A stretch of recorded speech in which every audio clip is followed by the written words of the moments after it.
Hi, everyone. My name is Alex. I'm a PhD student here at the University of Alberta. I'm supervised by Marlos and Dale. And I'm going to be talking to you about a recent work of ours, Learning Continually by Spectral Regularization. So I'm going to kind of motivate this continual learning problem with a little history of the word nice. So the meaning of this word has changed a lot over time. And so consider like some ancient alien AI that has been on the planet since, I don't know, the year 1000 or something, depicted by this little cute figure. And suppose in the year 1200 it hears this word nice for the first time. And in the year 1200, actually, that means foolish, if you didn't know. It really likes this word. It learns it, uses it every day. But years come and go. And in the 1300s, the definition for this word has slightly changed. It now means timid. It likes this word too, this meaning as well. So it learns it, no problem, uses it. Years go on. In the 1400s, it means delicate. And this use of the word foolish for nice no longer is really common. And so it picks up these two definitions and is comfortable with that. Years come and go again. And now in the years 1500 and 1600, it means careful. And at this point, it's the ancient alien AI is getting a little tired of like having to relearn the same thing over and over. And maybe it just stopped using it in the other context. It kind of forgot that it meant those things. But it uses the word nice in terms of careful. But then it changes again in the year 1700. Now it means like agreeable, a little bit closer to how we use it today. And at this point, it's tired of all these changes and decides not to learn it for one reason or another. Maybe it's incapable, maybe it's autonomous and just doesn't like this definition, doesn't learn it. Okay, and now finally in the 1800s to present, it now means kind, and it's so tired of all these changes, it just short circuits and forgets everything, and no longer is able of learning any definition for the word nice. So this is fine for maybe this ancient alien AI, but we would want something better for our learning algorithms. We would want them to continue to deal with the way the world changes and pick up on new definitions, continue to learn things. So with that out of the way, I'm going to give a little short overview of what this talk is going to be about. So we propose a principled and effective method for training neural networks in continual supervised learning. And I'm going to be first talking about these two concepts in continual learning, plasticity and trainability. Then I'm going to motivate the method that we propose, spectral regularization, through this lens of like understanding trainability at initialization. And lastly, I'll share with you some experiments. Okay, so plasticity and trainability. So as I alluded to in that short history of the word nice, we would want a learning algorithm or some ancient alien AI to keep learning things as time goes on. We want it to sustain its ability to learn. And so there's a word for this, plasticity, which is the ability to keep learning from new data. This is a quote from Shubhansh's paper. And what we think of as learning, we can really think of generalization, right? It's not about memorizing a bunch of examples. It's about learning like the true underlying concept from those examples. So I want to contrast this, plasticity, learning, and generalization, with trainability. So I swapped a couple words here, plasticity for trainability, learn with train. And so what the difference between plasticity and trainability is, rather than thinking about learning, we're thinking about training, really about optimization.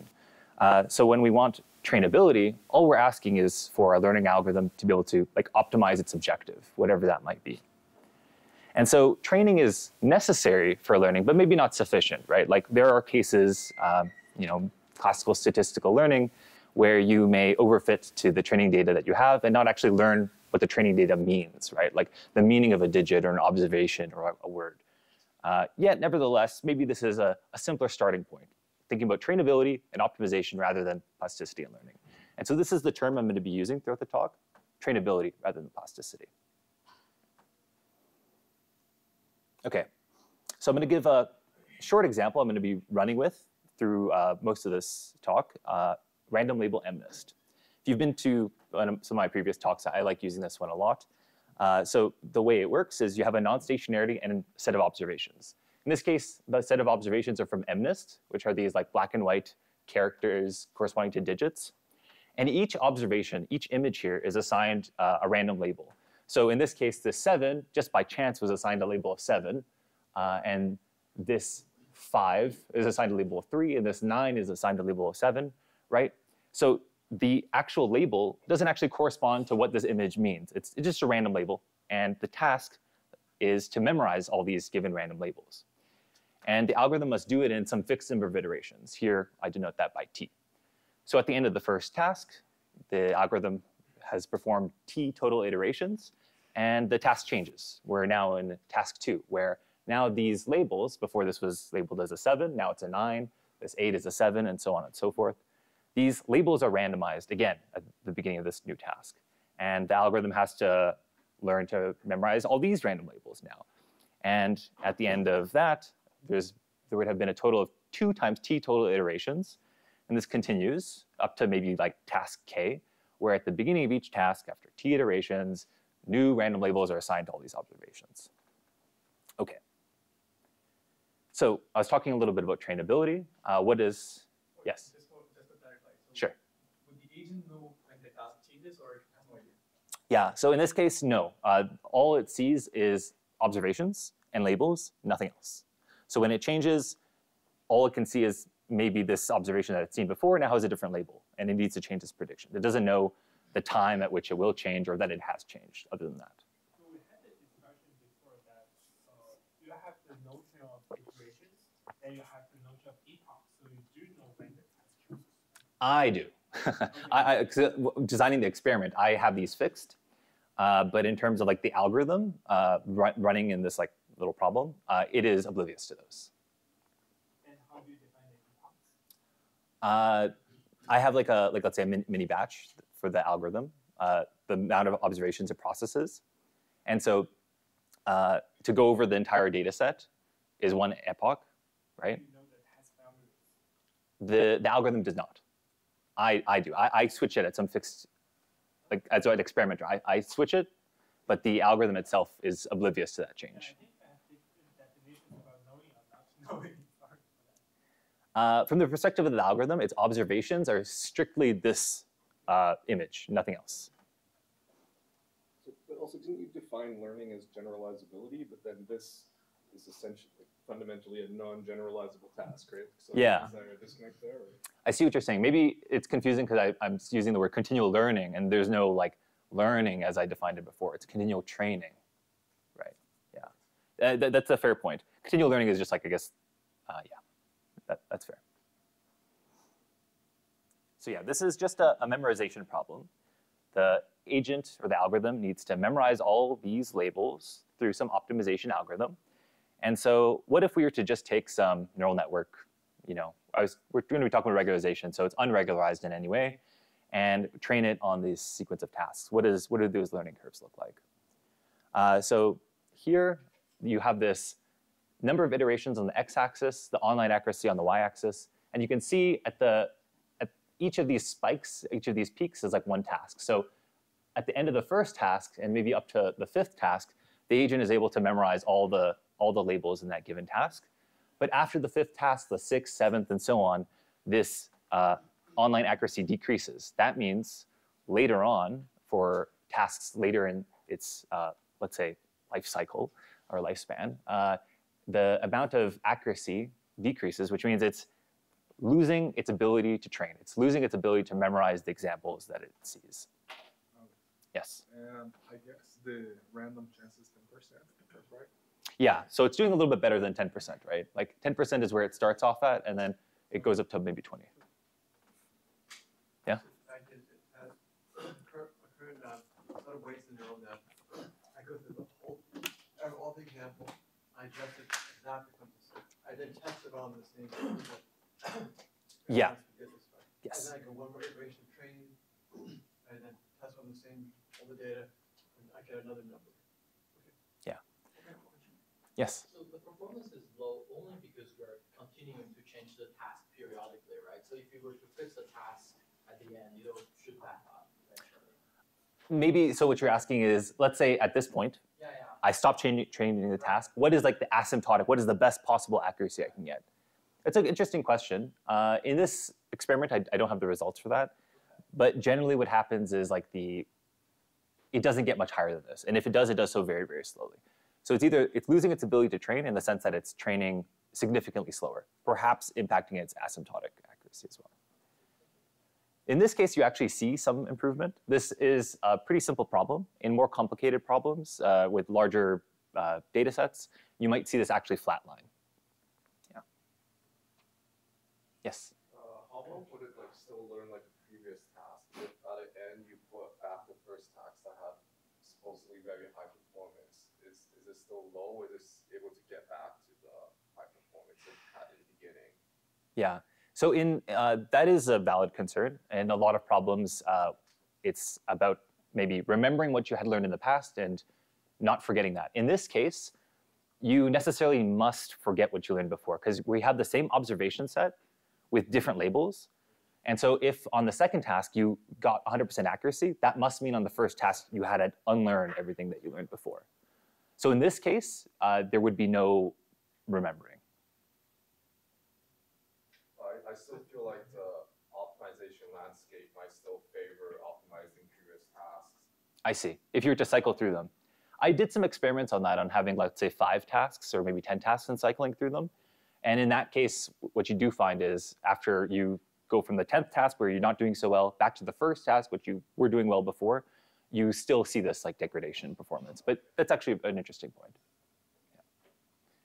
Yes? And just to sort of maybe like formalize what you're saying, you would like the algorithm to do well on the last, like the recent tasks, but then you don't care about its performance before, right? So it's like a recency-weighted task.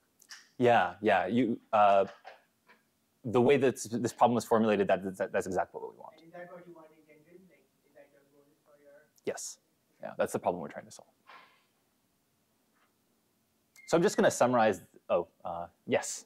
So the accuracy is on the training set or on the test set? There is no testing set. There's only the training set here because there's no structure in the problem. You're just memorizing random labels. If I were to give observations never seen before with random labels, then there's no prediction that can be made other than random chance. Better than random chance. So I'm going to just summarize this information, not using the online accuracy from before, because it was quite a messy plot, but just the end of task accuracy. So after training for a fixed number of iterations, at the end of that task, I'm going to take all the observations, calculate my accuracy on that data set, and plot the end of task accuracy. So we're going to see many plots like this. Just thought I'd get it out of the way. OK. So what matters for neural network trainability? It seems like it goes down over time, but at initialization, it seemed great. Like we could learn to fit the task from initialization. But many decades of research have gone into like architecture design and designing like the right distribution for neural networks to initialize at. And so maybe if we're not careful over the course of continual learning, we might end up with a landscape like this. So the height of this like surface is like the training loss at a particular point in the parameter space. And this is kind of like a facetious plot because parameter spaces in neural networks are large, like millions, right? This is only 2 dimensions. But still, you might imagine that if the surface, the loss landscape were to look like this, it might be difficult to optimize. With the right choices of architectures, initializations, it becomes much nicer for optimization. And so the question is, how can we kind of maintain this type of loss landscape throughout training rather than strictly just at initialization? OK, so now this is part 2 of the talk, understanding trainability and initialization. So I just want to quickly highlight 2 previous works that have used initialization to sustain trainability. Really loss of plasticity, but if you're learning, you must be able to train as well. So the first, and the paper that kind of introduced this term loss of plasticity, at least to like neural network research, it's a common term to describe like biological learning before, but prior to this paper, the fact was not quite observed in neural networks. And so there's this quote from the paper that one way to extend the benefits of initialization through learning is to continually inject random features. And so the observation was made that initialization is great. Maybe we can keep these nice properties from initialization by just injecting these random features. What this means specifically is not completely relevant. What matters is that the observation was made that initialization was important. And subsequent work capitalized on this by looking at L2 regularization towards the initialization. So in this paper, what they do is not reset any weights, not reinitialize any part of the network, but just try to keep the neural network parameters close to the values they had at initialization.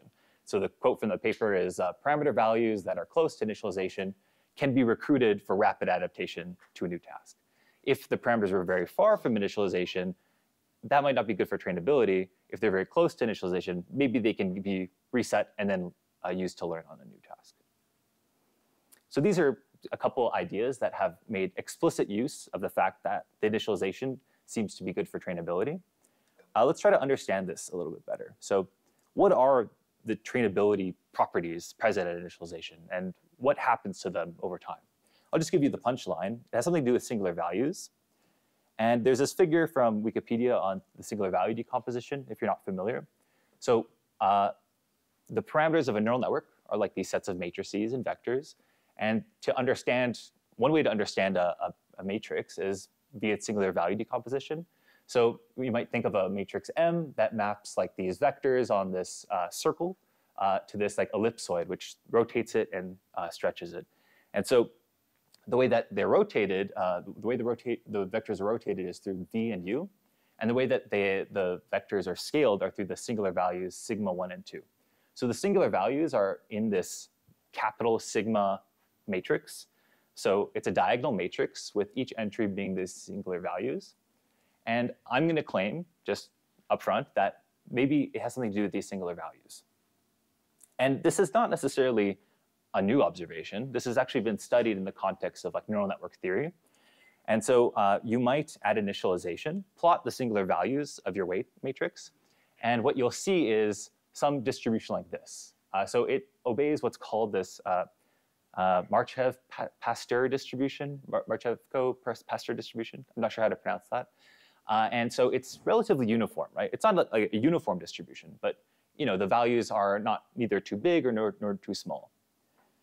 And then over the course of training, it's been observed that like outliers emerge in this distribution of singular values. So maybe halfway through training, you get a couple like large ones, whereas like many are still small. And then maybe very, very far into training, you can't even see it, but there's like a couple that are non-zero and many others that are exactly zero. And so these are plots for the eigenvalues of this matrix, but that's the same as the singular values of W. Okay, so does this happen in the example I showed before on random label MNIST?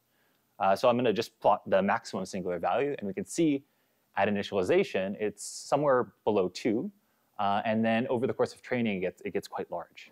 And so maybe this is some cause for concern in terms of continual trainability in neural networks. We can also look at the minimum singular value. That increases a little bit, but not as much. And then to kind of capture all the information of the singular values, not just the maximum, not the minimum, but some measure of like the collection of singular values, we can measure what's called the effective rank, which kind of measures how many very large singular values are there relative to like the bulk of small singular values. It's quite similar to rank, but it's more numerically stable. And so there's this notion of average effective rank, where at initialization it's close to 100, and over the course of training it decreases to something like 25. So there's almost like a 75% decrease in the rank of these parameters for this neural network. Okay, yes? Yeah, so before you showed that the maximum value increased, but then here the effective rank is decreasing. Yeah. Can you just explain that one more time? Sure. So think about maybe this plot, right? Imagine like one of these singular values got very, very, very, very large. Then that means in terms of the singular value decomposition, one of these values is much larger than the others. Like let's say sigma 1 is very, very big. So what this means is that this ellipsoid becomes much longer and thinner. And so it kind of collapses one of the dimensions relative to the first one, right? So that's what I mean by like this effective rank. If the outliers of the singular value, if the singular value outliers get too large, that can impact this numerical measure of rank. Okay, so the story goes something like this. Singular values during continual learning. At initialization, we have these small random values from some distribution we've like designed that have nice properties. And the spectrum, which is like the distribution of singular values, is roughly uniform. Not uniform, right? It's this other distribution, but they're neither too big nor too small. Then during training, over the course of continual learning, we get these outliers in the spectrum, large singular values. These outliers in the spectrum lead to low rankness and maybe poor conditioning. And then maybe this low rankness contributes to loss of trainability. That's the story that we have. And there's a very obvious solution, right? We have these outliers in the singular values. Maybe we can just regularize the largest singular value. So this is the proposed solution, and we call it spectral regularization. Spectral is kind of a funny word. Sounds like a ghost, right? But the spectral norm of a matrix is the maximum singular value. Because we're regularizing the maximum singular value, that's why it's called spectral regularization. So let me just walk through a small example in the single layer case. We have this neural network with parameters W and B. So those are the weights and biases with the activation function phi. And we want the maximum singular value to be, let's say, close to 1. So the parameters, theta L, is a collection of the weight and the bias. So maybe one way to do this is to just ensure that the weight, the maximum singular value of the weights are close to 1, and maybe the maximum singular value of this vector is close to 0. And we can represent that in terms of like this regularization term, where we keep this maximum singular value close to 1 in terms of like the square distance, and we keep the maximum singular value of the bias close to 0. So we just take the squared value of it. And then for a vector, like B is a bias vector, right? The singular value for the bias is just the norm of the matrix. And so all we need to do is find out a way to calculate this in the single layer case. The case for multiple layers is pretty simple. We have maybe this collection of parameters for L layers. So there's like a neural network with depth L. And what we're going to do is just sum up the regularizer for each of those layers. Pretty simple. And then when we use this regularizer, what we do is we just augment some objective function, the one that we're optimizing, with the regularizer with some hyperparameter rho.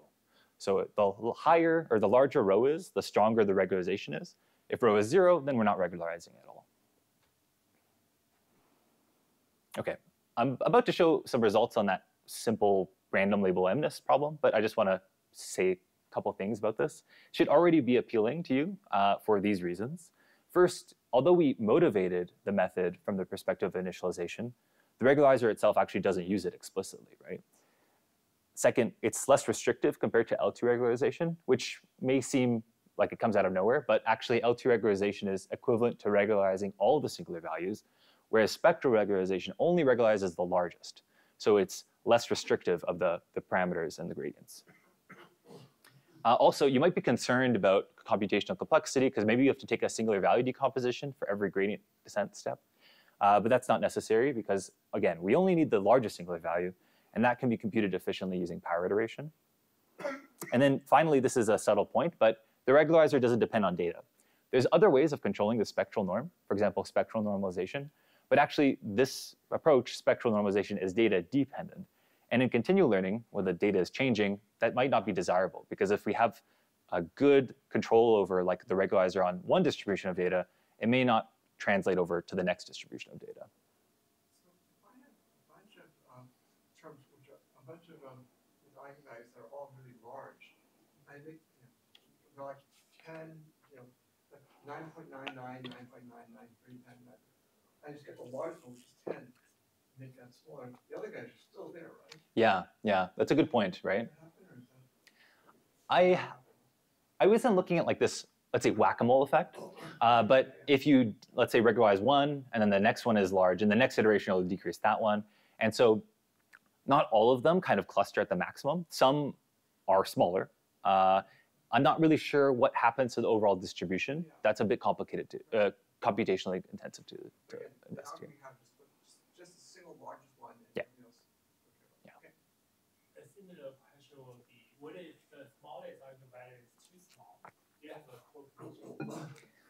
Yeah, actually, yeah. So because we were initially interested in like preventing this low rankness, you might be concerned about the minimum singular values getting very small.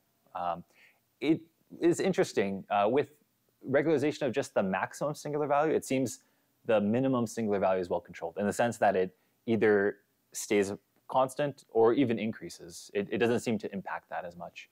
Not exactly sure why. I think it's worth investigating. Yes? Are you regularizing singular values by layer, whereas for all the values in model? So it's per layer. Like it's the singular value for each of these weight matrices are being controlled in isolation from the other layers. Yeah. Yes?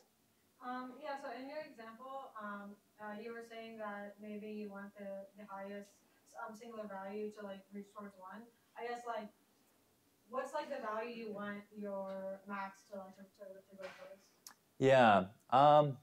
One has some appealing properties in the fact that like for the single layer case, it's kind of like controlling like the Lipschitz constant associated with that layer, and maybe staying close to 1 is a good idea. There's other papers looking at the precise values of what you want your weights to be in terms of like the spectral norm. And I was investigating a little bit with that. It didn't seem to be particularly effective. There's like the scaling of like the square root of like the input divided by the output dimension or something, rather than a constant for each layer. So this kind of adapts to like the fan in and fan out.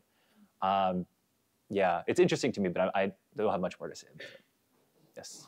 And you consider, or maybe that's the same as spectral normalization, but just like predicting the matrix and making the larger second value 1 is sort of regularizing? Yeah, that's exactly spectral normalization. And for some reason, there's a couple reasons why I anticipate why that might not be as performant. And so there is like previous work actually looking at spectral normalization as a baseline, and they found it didn't work very well. And independently, I also found it didn't work that well. There's maybe 2 reasons for that. One is like this data dependentness that might be a problem. Can you also explain why this is data dependent and that is not, like, can't you basically? Yeah, how about we talk about that offline? Yeah. And then the second thing is that there is some slack in the regularizer, right? It's not forcing the singular value to be exactly the value that I entail. It actually be a little bit larger. And so maybe that is important. Like deviating from this constraint a little bit is important. Yeah. Okay. Okay, so returning to the random label MNIST example, which I love. It's a simple problem, but just to kind of sanity check, spectral normalization with I think a value of like 0.01 or something is quite effective here. I'll show later actually the hyperparameter is particularly insensitive for spectral regularization, but just as a sanity check. And then looking at the maximum singular value, there is some deviation from not only 1, but from its initialization. Again, because we have some regularization and strength associated with the regularizer, makes sense. But it is controlled in the sense that it kind of plateaus at a value rather than increasing. This plot that you're doing, you're of course compressing that up and down that goes from the actual training of the task, right? Because you initially showed that seesaw pattern, and you said, okay, not for the singular value, I'm talking about the axis, right? When you talk about the axis, you have that seesaw pattern, and then so let's summarize this and abstract this by this. Yeah. So did you plot the seesaw pattern for the max singular value? Because I'm thinking about what Russ asked in terms of like, oh, there's the maximum and there's the second largest and so on. So if you plot the seesaw pattern over the whole training period, does it actually go up and then like you see it slowly pushing down the max over the whole period, or you have never looked at that? I was only looking at the singular value at the beginning and end of task, not like within the range. I think that would be interesting to understand a little bit more about the dynamics imposed by this regularizer. I'll have to take a look. Did you record the data? No, but I can rerun some of these experiments in a reasonable amount of time. Yeah. Did I? Yeah. Okay. So I was talking about the maximum singular value. Also, just to show the minimum singular value, again, it increases slightly from initialization, but stays relatively well controlled. It doesn't go to 0 at least, which is good, because if a singular value were to go to 0, it might contribute to low rankness. And it seems to be better controlled than the unregularized case. And this is reflected in the plot for the rank. So whereas the unregularized neural network decreases in rank over time, actually with spectral regularization, we get an increase in the rank. Again, this is, yes? Sorry, what is the maximum effective rank that one could get? It's in this case, it's a little unclear because there's like three weights, three matrices being that I'm measuring a rank of, and then I'm averaging those three. So it would be like the input, the hidden dimension times 2 plus, I don't know, the output dimension. So maybe something like 500 or something. I'm not sure.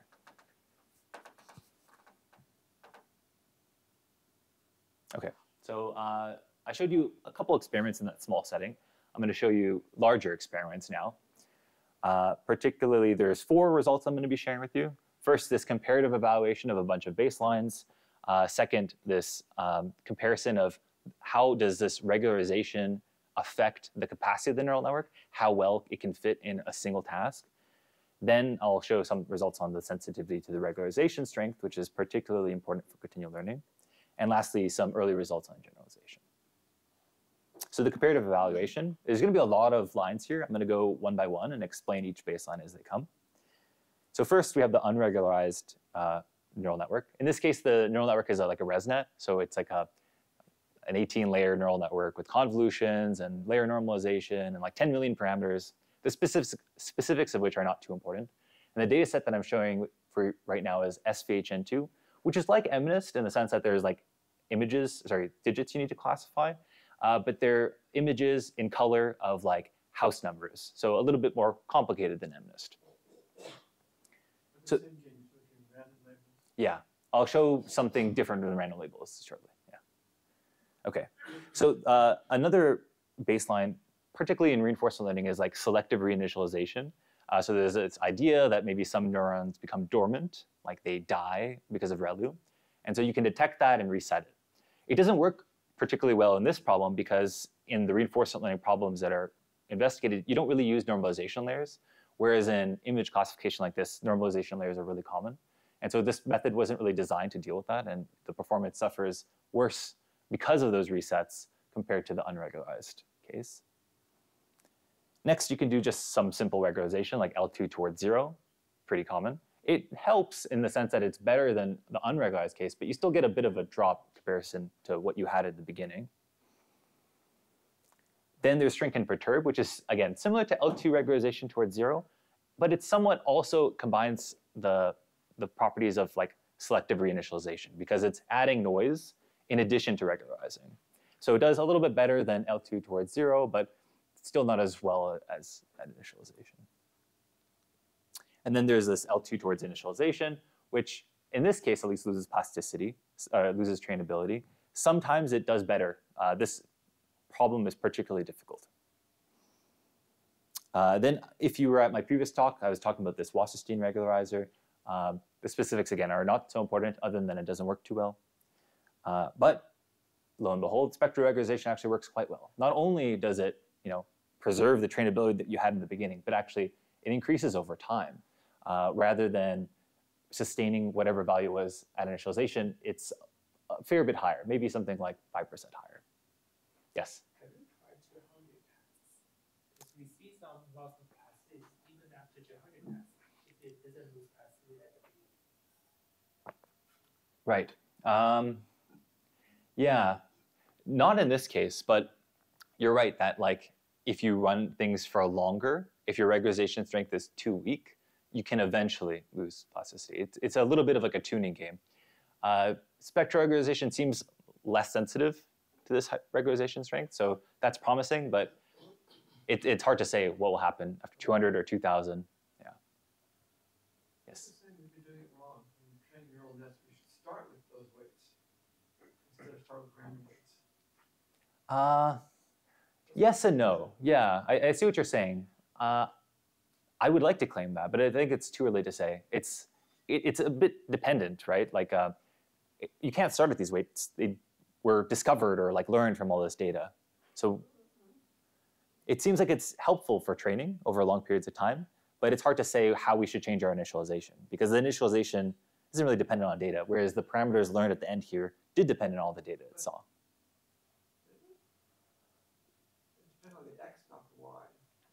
Like a random selection will have certain spectral weights. You can make sure that that random selection all has spectral weights 1 or something. Yeah. Yeah, right. That's true. It's again, the maximum singular value here, although it's like regularized towards 1, it's not exactly 1. It's actually deviating a little bit from initialization. Maybe you should force it to do 1 exactly. Let's go you talk, but it's Yeah. No, it's a good point, right? Like maybe there's something better we can do for initialization, just right? forget about your tasks for initializing your own method. Yeah. Okay. Interesting. Okay, so this was just in SVHN2. I'm going to just throw 3 plots really quickly at you on different tasks. So there's CFAR 10 and CFAR 100 with the same non-stationarity. And certain baselines sometimes do better, sometimes do worse. What is consistent, though, is that spectral regularization is near the top. There might sometimes be a competitor nearby, but the unregularized case always loses trainability, and the spectral regularizer is always like near the other baselines. So now I'm going to talk briefly about this single task setting. Let's say we were to take the regularization strength that we use that worked best in the continual learning setting and ran just a single task for a long time to see what is like the asymptotic accuracy we could get in that single task. And so, of course, the unregularized baseline is going to do the best, right? There's no constraint on that neural network. It can fit as well as it possibly can. But spectral regularization, although it is regularizing, it's the loosest of them in a sense. It only regularizes this one singular value, the maximum singular value at a time.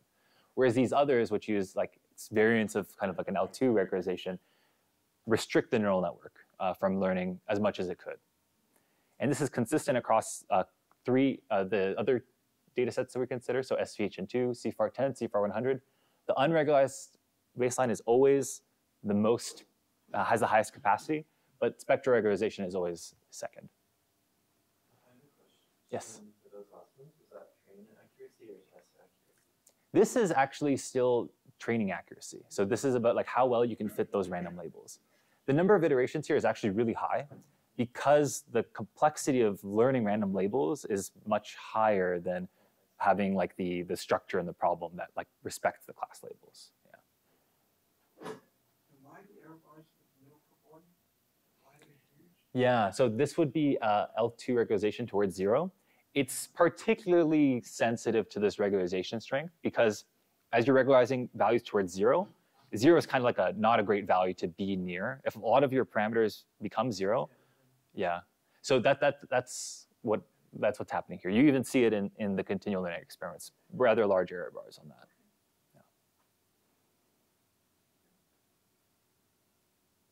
Yeah. So sensitivity towards regularization strength. This is particularly important because it's a hyperparameter to tune. And tuning in continual learning is kind of a weird idea, right? Like our hyperparameters are for like a particular problem is like we can run one of these continual learning algorithms and tune it, but if we want to deploy a model and have it learn for a long period of time, what does it mean to tune hyperparameters? We want it at least to be robust to a wide range. And so in this case, I'm going to be evaluating on random label MNIST, and I'm going to be showing a different plot from before, where on the x-axis I have different values of this regularization strength, and on the y-axis I have the average end of task accuracy across all these tasks.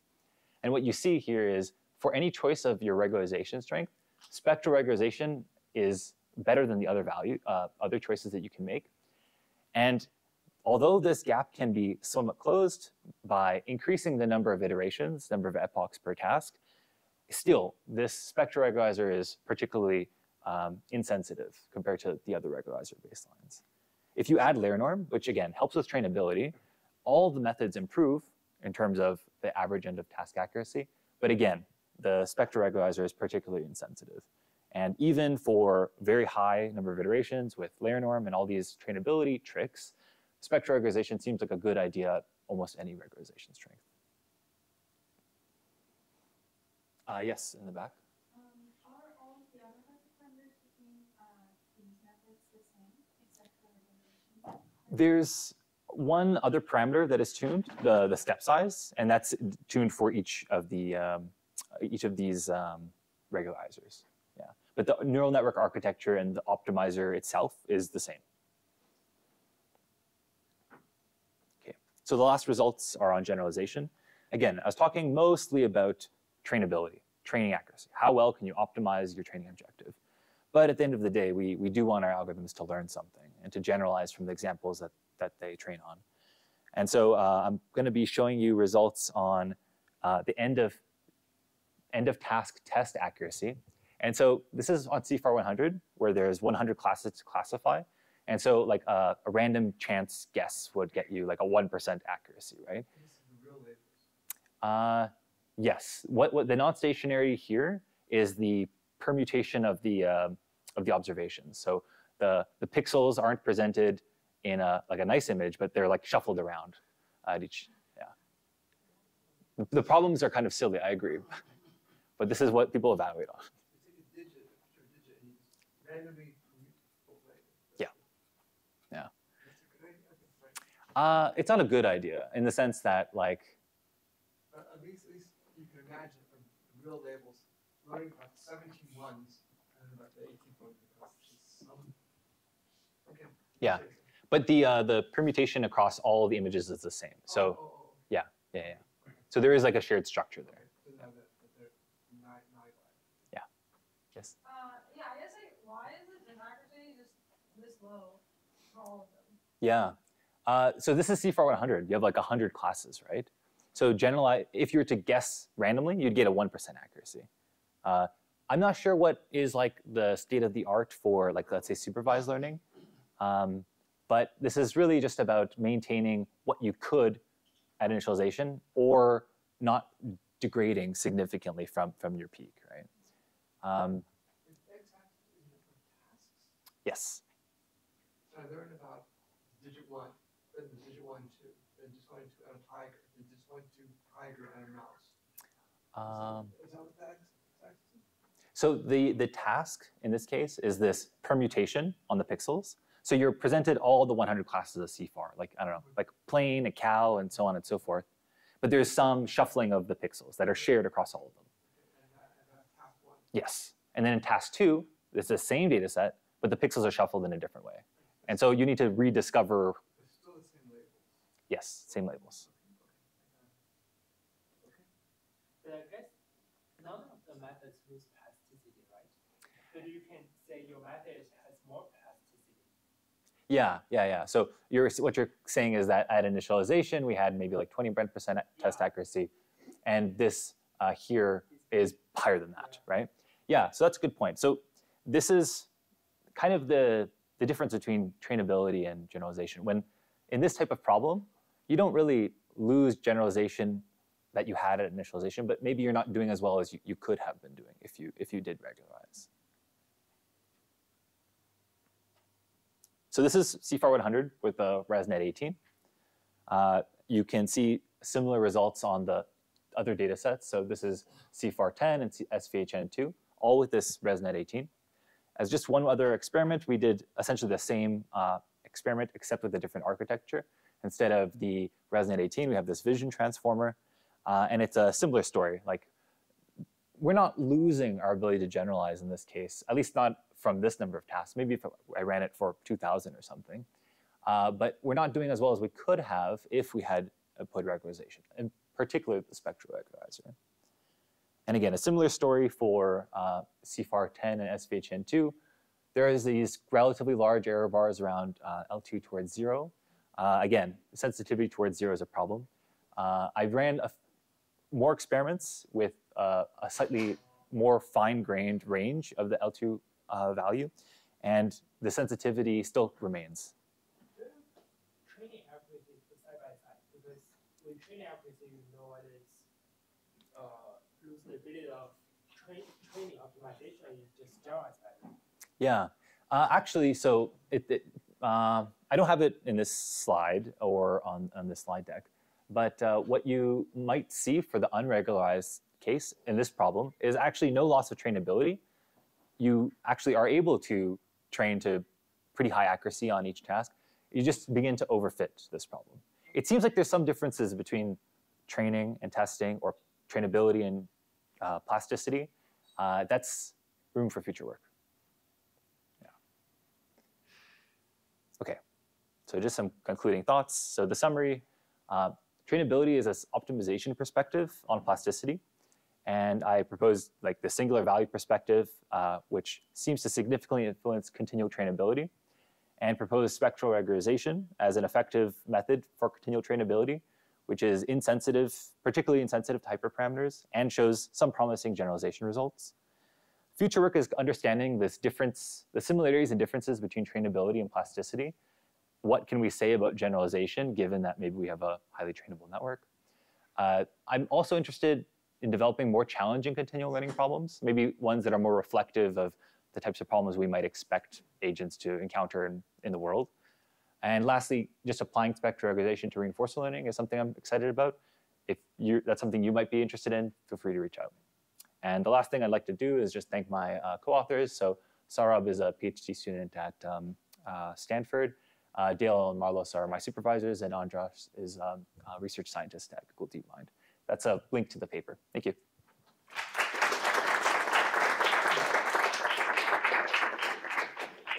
Yes. I get the motivation. I know the nice example is a nice example. The final definition nice. But other situations where I'm doing medical diagnosis and I now think, oh, the thing I thought was depression. Actually, that's diabetes. So let's start reading. Really? I know. I agree. So these are common problems for evaluating continuous supervised learning. But the problem of continuous supervised learning seems not so well defined yet, in the sense that there's many definitions out there, but no one has really quite settled on the way we should formulate the problem, what exactly we're tackling, and what are representative real-world challenges. I think that's important work. I think these proxies are still reflective of real challenges that should arise, given that we do find these problems, but currently it seems like we don't really have the data sets or, let's say, environments to evaluate. You gave examples and you play these little games, which are interesting games, but I feel like a motivating rules example besides the nice one. Yeah. Even that's just like one word that changed or essential. Yeah, that's a great point. Lily? A serious question. How did you calculate the maximum eigenvalue and how did you penalize that? Yeah, so I calculated it with power iteration. So you have like a seed random vector, do a couple matrix multiplies, and you get like the singular vectors and the singular value, an estimate of it. It's linear, but there's an overhead cost because you have to do a couple iterations. It's not much significantly slower than not using it at all. Yeah, so you could do it naively, just relying on like the auto differentiation, but then it goes through all of the steps of power iteration. That's actually a little slow. What you can do is like calculate the singular vectors through power iteration, and then the gradient of the singular value is like the outer product of these singular vectors, and that's what I did. That's actually quite quick. Yes? In one of the early slides you said, like one of the issues that if one of the singular values are much bigger than the other singular values, and stretches the ellipse. So like, have you like tried like regularizing in a way that's such that like the singular values are within like close to each other in terms of like their size, instead of like fixing it to one, fixing the maximum singular value to one? I see. So the question is, what about like the relative distances between different singular values? Yeah, that might be a good idea. The problem or the challenge that might arise if you want to do that is it's pretty cheap to calculate the first singular value and maybe even the second and the third. But as you get towards the center of the bulk of the singular values, it becomes more and more, it requires more iterations to estimate those. So you require like a lot, the method would be much slower. But there could be benefits to doing that. In a hand-wavy way, isn't the West-System regularizer doing this? Well, What was the question? I couldn't hear you. Just repeat that. So there is this other regularizer I talked about the last seminar on Wasserstein regularization, and Marlos was bringing up the fact that maybe Wasserstein does something like that. I think not. I mean, it does kind of control the relative distances of the values, but I think the singular values might not be controlled in the same way. I'd have to think about that more. As a salesperson, you sold us 2 Say again? We saw that the message style regulator and also the spectral regulator. As a customer, which one should I buy? Spectral regularization, yeah. It's the new model. yeah. Well, plasticity regularization can be effective, but it still kind of suffers from this like over regularization. It's looser than L2 in a certain sense, but it's still regularizing all the values towards a particular value initialization. And so I would prefer spectral regularization. Thanks. Yes. Yeah, so this is like a general question. So I know your work is focused on like the loss plasticity and I guess the loss of trainability. But I guess in general, when we think about a continual learning solution, do you think like we'll have one solution for both trainability, loss plasticity, and hyperparameter forgetting, or we're going to need like multiple solutions towards this end goal of we can forget things that we maybe don't need, but also continually to learn? It's a good, interesting question. I can only speculate, of course. If I had to guess, it will be multifaceted. Maybe trainability and plasticity should be addressed by like a single method. But actually some work on supervised learning in understanding generalization. Sometimes the spectral norm actually shows up in like bounds. So it suggests that you do want some degree of spectral regularization for generalization maybe. But in terms of like forgetting or other challenges of continual learning, I think there's still a lot to be done, a lot to be investigated there. So, yeah. Thanks. Right, to continue on my previous point, I don't think that like keeping the singular values within like a close distance will be too expensive. If you just like compute the largest single value and compute the lowest one, and then just bound every single value within those two. Yeah. And that would be, I guess, a bit more expensive, but it would like get rid of that like the one hyperparameter that's set to 1, which doesn't really have too much sense. Yeah. So there's two things going on. One is like, yeah, you can bound the range of the whole set by taking the maximum and the minimum. And actually, that's what we were investigating first, and then we realized we don't really need to control the minimum, it seems. Not sure why, but it seems like not. The other point about, well, maybe we can get rid of that hyperparameter. That might not be the case, though, because if the maximum and minimum can be, like, let's say, differ by 1, but the actual value of the maximum, the actual value of the minimum can be very large, like, let's say, 1,000. 1,000 and 1,001. That might still impact trainability. We might still need small values in, like, an absolute sense, not only a relative sense. Yeah. Yes. So, I think earlier in the talk you were talking about some of the related papers which also deal with loss of plasticity, and some of them have to do with reinitializing some of the weights based on continuance data or some utility-based metric, right? So now that we have your spectral regularization, you do not have to worry about any of that. Just use this, and you don't have to look at if the neurons are dead or if the weights are too large or something like that. I don't want to say that. But I'll say this instead. Without layer norm, when I was looking at smaller scale experiments, these like selective reinitialization methods worked really well. When you scale up the network, it seems like they don't work as well. And I think people that work on those types of methods are making progress. But I found regularization to be a little bit simpler to understand and like motivate. And so I've developed a lot of intuition for why this is important. Whether they address like orthogonal aspects of continual learning or different ways of addressing the same problem, I'm not sure. Yeah. Yes? From your experiment, the single value always increase without any regulator, right? So will this value like always increase or blow up or will converges to somewhere? Yeah, I've been thinking a lot about that. Like, well, first of all, why do parameter norms increase? Because if parameter norms increase, then the maximum singular value increases. And I don't really know why that happens to begin with. I have some guesses, but it's a little bit like difficult to like prove that. If you have some thoughts or you want to talk about that more, I'm more than happy to chat. Thanks. It seems like people are shuffling out. So if there are no further questions, thank you very much.